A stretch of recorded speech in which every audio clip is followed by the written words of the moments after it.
Salam untuk Anda. Hari ini kita akan langsung fokus ke bagian paling menarik dari buku The Communication Problem Solver, yaitu gimana sih caranya jadi komunikator level, katakanlah, medali emas? Iya. Istilah yang menarik ya, medali emas. Betul, buku ini kan isinya perangkat praktis ya. Nah, kita mau gali 9 kunci pamungkas dari bagian kesimpulannya. 9 kunci ini, kalau saya lihat, semacam rangkuman akhir yang kuat dari penulisnya. Misi kita jelas nih, kita bedah intisarinya, kenapa ini penting, dan gimana Anda bisa coba terapin. Oke? Mari kita mulai. Siap. 9 tips ini, kalau kita coba kelompokkan, mungkin ada soal pola pikir dasarnya dulu ya. Terus bagaimana kita bangun lingkungan yang mendukung, baru kemudian soal adaptasi dan mempengaruhi orang lain. Oh, pengelompokan yang bagus itu. Oke, kita mulai dari pola pikir. Tips pertama, soal keyakinan. Komunikasi itu penting. Ini kan kedengarannya ya dasar banget ya, tapi sering dianggap sepele. Betul sekali. Buku ini menegaskan, ini bukan cuma soft skill tambahan, tapi ya fondasi. Fondasi kerja. Bayangkan saja, lebih dari 75% waktu kita di tempat kerja itu kan isinya interaksi interpersonal.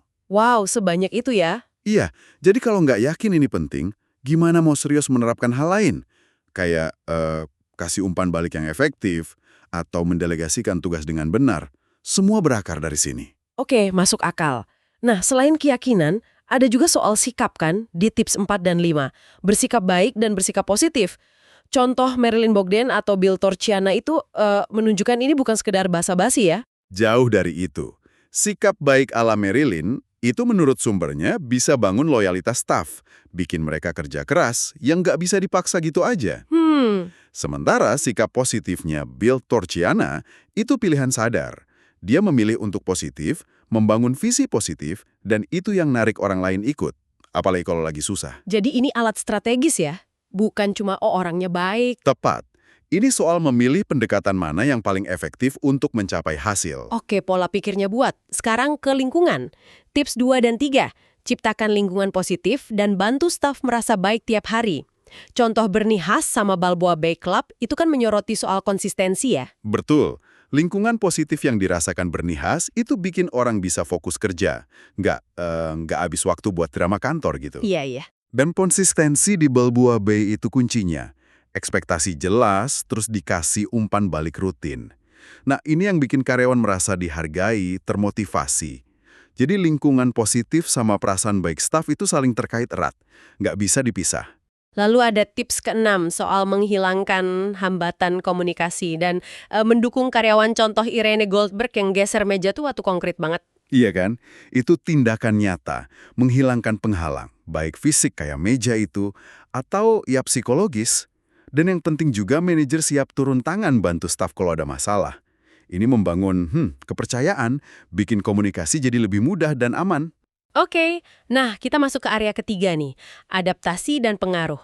Tips ketujuh ini agak unik. Gunakan intuisi Anda. Gimana intuisi bisa masuk ke ranah komunikasi manajerial yang biasanya kan terstruktur? Nah, buku ini melihat intuisi lewat contoh Sharon Lawrence ya, sebagai hasil dari pengalaman dan hubungan yang sudah dibangun. Jadi bukan ngasal. Oh, jadi ada dasarnya. Ada. Ini bukan soal melanggar aturan baku, tapi lebih ke menggunakan kepekaan kita. Kapan harus lebih tegas, kapan perlu lebih empati, menyesuaikan gaya komunikasi secara otentik. Ini nyambung ke ide pentingnya menggabungkan proses dan hubungan interpersonal. Menarik sekali. Terus tips ke-8, memimpin perubahan dengan komunikasi luar biasa. Wah, ini relevan banget ya sekarang. Sangat relevan. Dunia kerja kan berubah terus ya. Teknologi baru, dinamika tim yang beragam, kondisi ekonomi. Komunikasi itu jadi kunci untuk mengelola semua perubahan itu. Perlu fleksibel, jelas pesannya, dan pinter mengatasi resistensi atau penolakan. Tanpa komunikasi hebat, perubahan bisa jadi kacau balau. Nah, terakhir, tips ke-9, mempengaruhi dan membujuk.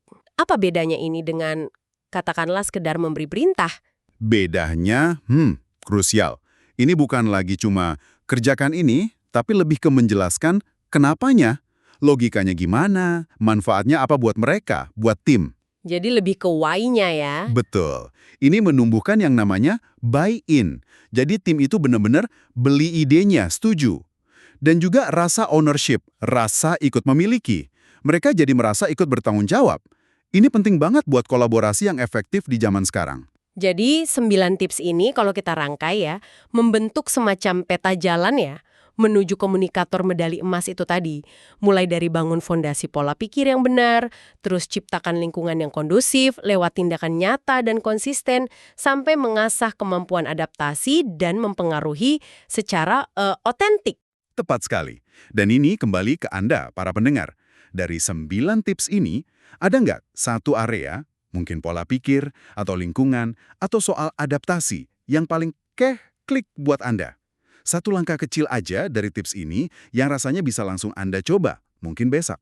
Ingat, buku ini fokusnya ke praktek, bukan teori semata. Ya, dan sebagai penutup, mungkin satu pemikiran untuk Anda bawa pulang. Jadi, komunikator puncak itu menurut buku ini bukan soal punya formula ajaib, tapi lebih ke niat yang tulus dan yang penting praktek konsisten. Nah, pertanyaannya, perubahan kecil apa yang bisa Anda mulai lakukan secara konsisten minggu ini untuk menaikkan level komunikasi Anda? Terima kasih sudah menyimak penelusuran kita kali ini.